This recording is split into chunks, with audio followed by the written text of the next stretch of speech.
بسم اللہ الرحمن الرحیم۔ السلام علیکم دوستو، آپ کو نصیحت چینل پر خوش آمدید۔ دوستو، آج ہم آپ کو قرآن پاک میں ذکر کیے گئے ایک اور واقعہ کے بارے میں بتائیں گے، جس میں ایک نبی علیہ السلام کی اونٹنی کا ذکر ہے۔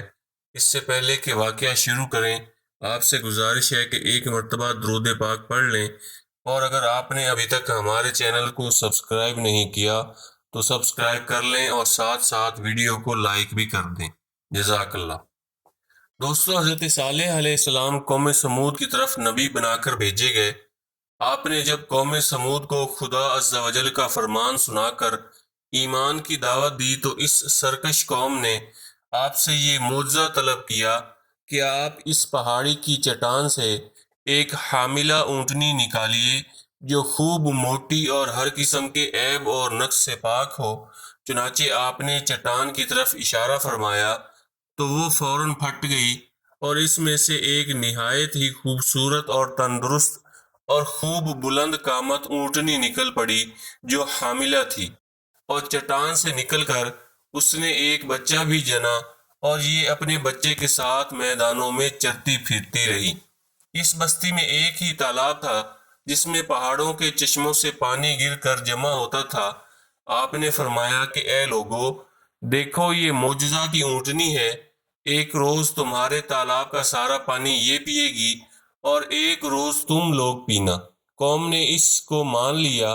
پھر آپ نے قوم سمود کے سامنے یہ تقریر فرمائی جس کا ذکر قرآن پاک کے پارہ 8 سورہ اعراف کی آیت نمبر 73 میں ہے۔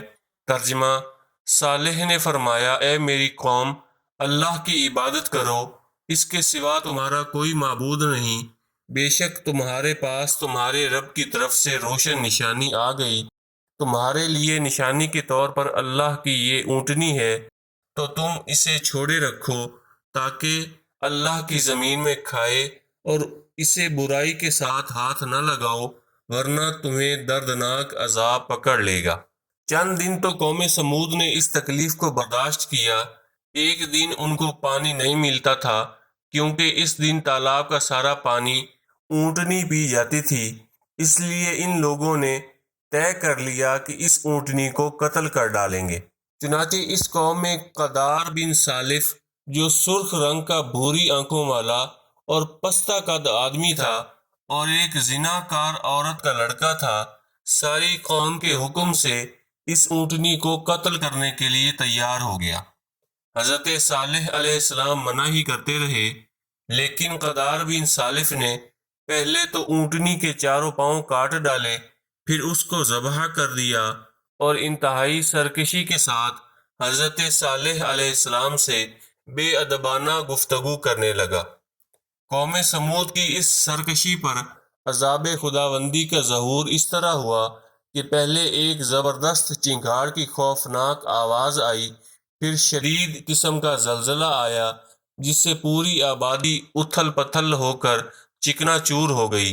تمام عمارتیں ٹوٹ پھوٹ کر تہس نہس ہو گئیں، اور قوم سمود کا ایک ایک آدمی گھٹنوں کے بل اوندا گر کر مر گیا۔ حضرت صالح علیہ السلام نے جب دیکھا کہ پوری بستی زلزلوں کے جھٹکوں سے تباہ و برباد ہو کر اینٹ پتھروں کا ڈھیر بن گئی اور پوری قوم ہلاک ہو گئی، تو آپ کو بڑا صدمہ اور قلق ہوا، اور آپ کو قوم سمود اور ان کی بستی کے ویرانوں سے اس قدر نفرت ہو گئی کہ آپ نے ان لوگوں کی طرف منہ پھیر لیا اور اس بستی کو چھوڑ کر دوسری جگہ تشریف لے گئے، اور چلتے پھرتے مردہ لاشوں سے یہ فرما کر روانہ ہو گئے۔ ترجمہ: اے میری قوم، بے شک میں نے تمہیں اپنے رب کا پیغام پہنچا دیا اور میں نے تمہاری خیر خواہی کی، لیکن تم خیر خواہوں کو پسند نہیں کرتے۔ خلاصہ کلام یہ کہ قوم سمود کی پوری بستی برباد اور ویران ہو گئی اور کھنڈر بن گئی، اور پوری قوم فنا کے گھاٹ اتر گئی کہ آج ان کی نسل کا کوئی انسان روئے زمین پر باقی نہ رہ گیا۔ دوستو، اس واقعے سے یہ نصیحت ملتی ہے کہ جب ایک نبی کی ایک اونٹنی کو قتل کر دینے والی قوم عذاب الہی کی تباہ کاریوں سے اس طرح فنا ہو گئی کہ ان کی نسل کا کوئی انسان بھی روئے زمین پر باقی نہ رہ گیا تو جو قوم اپنے نبی کی آل اور اولاد کو قتل کر ڈالے گی، بھلا وہ عذاب الہی کے قہر سے کب اور کس طرح محفوظ رہ سکتی ہے؟ چنانچہ تاریخ شاہد ہے کہ کربلا میں اہل بیت نبوت کو شہید کرنے والے یزیدی کوفیوں اور شامیوں کا یہی حشر ہوا کہ مختار بن عبید کے دور حکومت میں یزیدیوں کا بچہ بچہ قتل کر دیا گیا اور ان کے گھروں کو تاخت و تاراج کر کے ان پر گدھوں کے ہل چلائے گئے، اور آج روئے زمین پر ان یزیدیوں کی نسل کا کوئی ایک بچہ بھی باقی نہ رہ گیا۔ 1,40,000 یزیدی مقتول کر دیے گئے۔ حاکم محدث ایک حدیث روایت کی ہے کہ اللہ تعالیٰ نے اپنے حبیب صلی اللہ علیہ وآلہ وسلم پر وحی بھیجی تھی کہ قوم یہود نے حضرت زکریہ علیہ السلام کو قتل کر دیا تو ان کے ایک خون کے بدلے 70,000 یہودی قتل ہوئے، اور آپ کے نواسہ حضرت امام حسین رضی اللہ عنہ کے ایک خون کے بدلے 70,000 یعنی 1,40,000 کوفی اور شامی مقتول ہو گئے۔ چنانچہ اللہ تعالیٰ کا وعدہ اس طرح پورا ہوا کہ مختار بن عبید کی لڑائی میں 70,000 کوفی اور شامی قتل ہوئے، اور پھر عباسی سلطنت کے بانی عبداللہ صفح کے حکم سے 70,000 کوفی اور شامی مارے گئے۔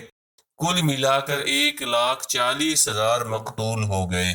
بہرحال یہ یاد رکھیے کہ اللہ تعالیٰ اپنے محبوبوں کی ہر چیز کو اپنا محبوب بنا لیتا ہے، لہٰذا خدا عز و جل کے محبوبوں کی آل اور ازواج ہوں یا اصحاب و احباب یا ان سے نسبت تعلق رکھنے والی کوئی بھی چیز ہو، ان میں سے کسی کی بھی توہین اور بے ادبی سے خداوند قہار کا قہر و غضب ضرور کسی نہ کسی عذاب کی صورت میں ظاہر ہوتا ہے۔